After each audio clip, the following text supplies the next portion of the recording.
Eastern Conference because we had, another blowout.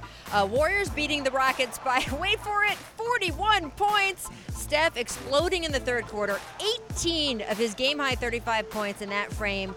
So, Vince, were you concerned about Steph Curry to begin with? And if you are, have this, sewed it up for you? I personally wasn't concerned. And he's proven. But the wonderful luxury that this team has is Kevin Durant.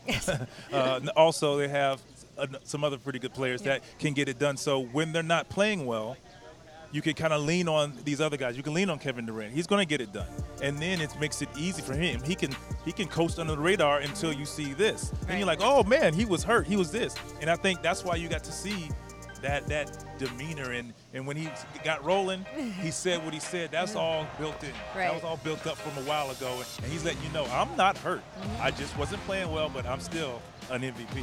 Rachel, when they have the ability to hit such a level. So last night we saw Curry hitting outside shots, Durant distributing the ball. He only had 1 assist total in game 1 and 2 combined. He had 6 last night, and we saw their defense. Draymond Green had 17 boards. Yes. We see all 3 of those things happen. They're tough. They are arguably the greatest team in the history of the game, and they beat 65-win teams by 40 points. And that's what I say. You let them shoot like that and get into the paint and get layups. And defend. Right. Yeah. I mean, we're just sort of wasting time out here in the East. They're going to play like that. Come on. Look, we see him shimmying there. We see, obviously, and you said he said what he said. He said what he said. Obviously, the little, let's just call it the strong words that he used. Let everybody know who has ownership of Oracle Arena. All right, exactly. Absolutely. And, of course, it's not a coincidence that was after a play on Harden, right? I mean, there was a little bit of that going on, too.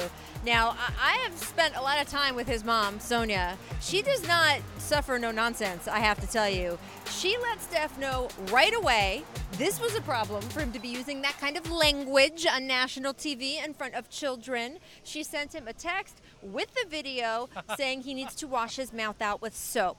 How do you feel? You okay with him saying it, though? It happens. He was caught in the moment, like you said. He's hearing what's being said about him. He's reading what's being said about him. I mean, we always say, no, I'm not paying attention. He hears that because we know who he is, and he knows who he is and what he can do. And now you're doubting him, so to speak, or is he hurt? Right. No.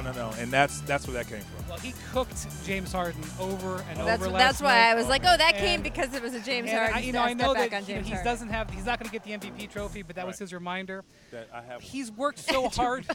He's worked so hard through these injuries the last couple of months. Right. Yeah. I think he's earned the right to have a little celebration because that work was delivering him on last night.